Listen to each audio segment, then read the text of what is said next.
Chapter 10. As Cole lay thinking about the sparrows, pain surged back and forth through his body. He felt himself slipping into darkness and blinked hard, doggedly clinging to life, willing himself to not let go. For hours he kept blinking, but by dawn, staying conscious seemed less important. Now he hung on the edge of existence, detached from the real world, weightless and moved by the wind. Thoughts of the sparrows disappeared.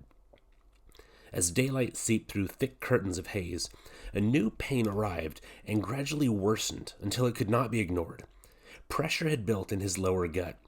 He needed desperately to go to the bathroom, but held back, grimacing. He had no way to squirm away from his own waist.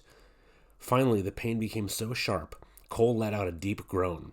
He couldn't fight his own body any longer. Painful shame gripped Cole as the waist slipped from his body and a raw stench filled the air. He jerked his head and arm to drive away the mosquitoes swarming around him, but they returned instantly. Finally, he gave up. An absolute and utter hopelessness overwhelmed him. He felt like a helpless baby, not able to roll away from his own filth. He wanted to hate somebody, to be angry, and to place blame on everything and everyone for this moment. But anger took energy, and Cole no longer had energy. As the sun climbed over the trees, black horseflies started attacking. Unable to drive them away, Cole felt the huge insects bite him. He gazed desperately away at the fallen tree beside him. A 10-foot trunk remained upright, its ragged top charred where lightning had struck. Whiffs of smoke still curled upwards. Beside the trunk lay a tangle of broken timber. Cole watched the birds flitting among the downed branches, feeding on bugs and worms. For them, the storm was over and life continued. The falling of the tree was simply a natural reality, like the passing of another day. Cole eyed the birds as he struggled to concentrate. Something in those branches had been important. His gaze wandered to the ripped-up grass under the splintered branches and crushed boughs. What had been so important in that maze of destruction? He spotted a small, brown, fist-sized clump of twigs not 10 feet away. The nest. That was it. That was what he'd been searching for. Something about that nest was important, but what? And then he found them. First one, then two, then a third and fourth. 4 lifeless baby sparrows, scattered in the short grass where they had been thrown from their nest. Matted fuzz covered the twisted little bodies. 2 had died with their big yellow beaks open, as if searching for food. The other 2 lay facing the nest, their necks reaching out. Even in death, the sparrows had strained toward their nest. They had tried to make it back to the safety of their home. Cole envied the dead sparrows. He had never really known any home. It sure wasn't the big brick building that his parents landscaped and fixed up to impress the neighbors. Nor was it the empty space he returned to most days after school. Even before his parents' divorce, Cole had always wanted to run away from that place. As Cole stared at the tiny bodies, sadness flooded through him. The sparrows were so frail, helpless, and innocent. They hadn't deserved to die. Then again, what right did they have to live? This haunted Cole. Did the birds' insignificant little existences have any meaning at all? Or did his? He watched one solitary gray sparrow hopping among the broken branches near the nest. Was that the mother? Was she looking for her young? Cole licked his cracked and dried lips. At least the babies had a mother to search for them. Nobody, not even a scrawny gray bird, was looking for him. Cole's eyes grew moist. He couldn't stop thinking about the tiny birds strewn in the grass. Had they suffered before they died? Or did their fragile existence just suddenly stop? And what had happened to their energy when their hearts quit beating? It didn't seem right that now maggots would eat the bodies. Or maybe they would just rot into the ground and help the grass grow. Maybe that was the circle Edwin had spoken of. You live, die, and rot, and then something else lives, dies, and rots. Cole understood this cycle. Beside him, a tree had already died. Already, ants and bugs crawled among the cracked bark and splintered wood. For them, life went on. In a few weeks, they would make new homes from the wood. With time, the tree would rot and become dirt. Then a new seed would fall and grow, and another tree would push upward. Years later, that tree would fall back to the earth and begin the cycle all over again. Yes, death was part of living. Cole knew his own body would eventually die and decay and be reduced to dirt. That was okay. That was how the world worked. But how had the world benefited from his living? Was he no better than a tree or some weed?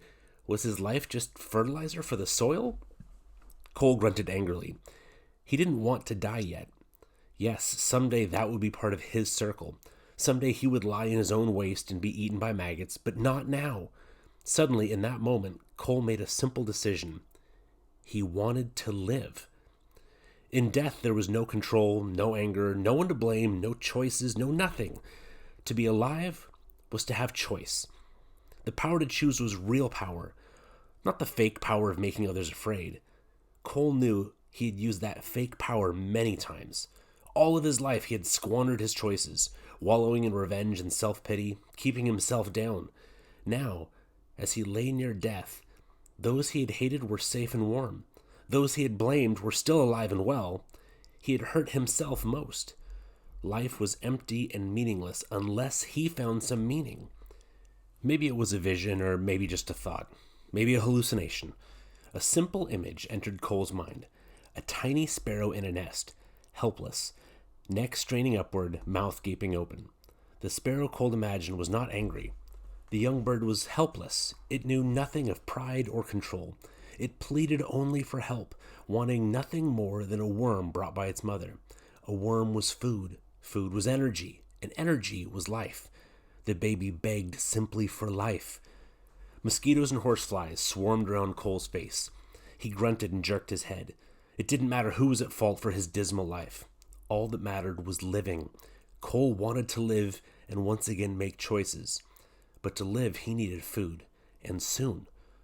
But how? Every ounce of food he had eaten earlier lay in vomited chunks beside his body. Cole fingered blades of grass under his left hand, then broke off a few and brought them to his lips. His dry, swollen tongue felt stuffed into his mouth. Deliberately, he opened his crusted lips and poked the grass inside.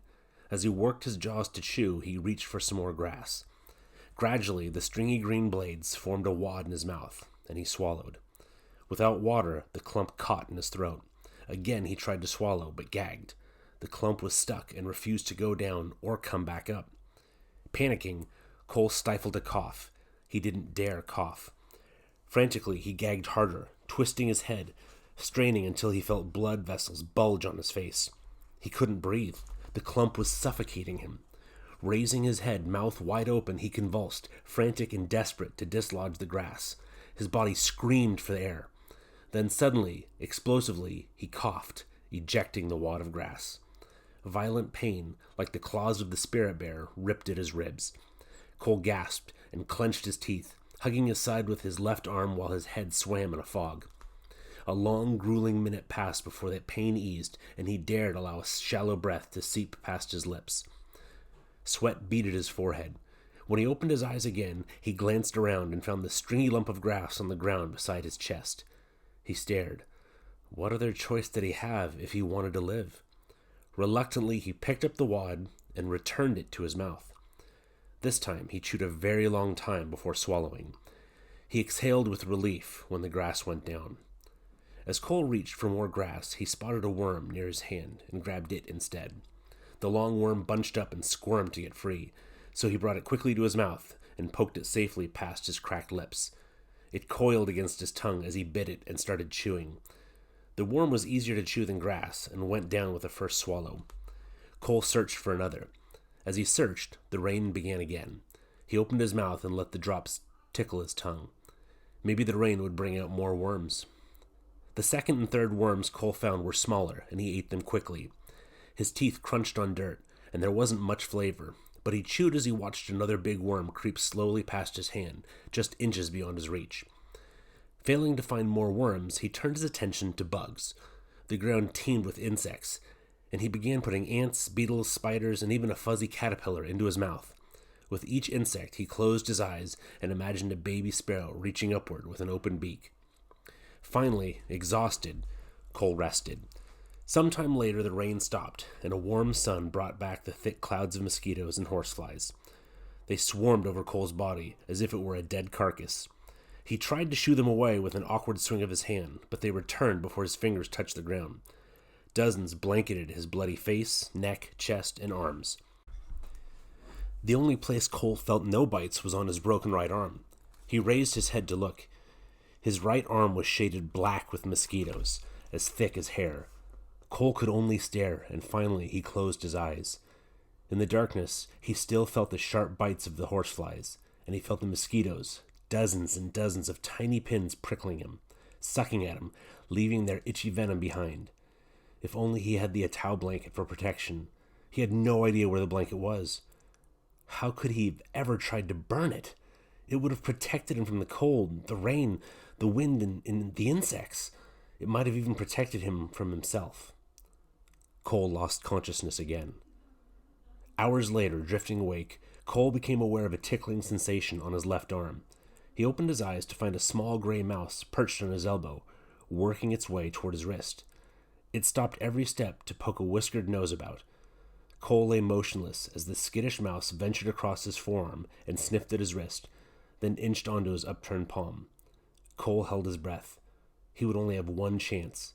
Catching this mouse would be better than a dozen worms or 100 bugs. The mosquitoes had not slowed their feasting. Hundreds covered Cole's exposed skin, their tiny torsos swollen with blood. Several landed on his eyelids, and Cole blinked to drive them away. He dared not move his hand to swat at them. Focusing his gaze on the mouse, he waited for it to take one more step. It moved its whiskered head back and forth with jerky caution, then stepped forward. Cole clamped his hand closed.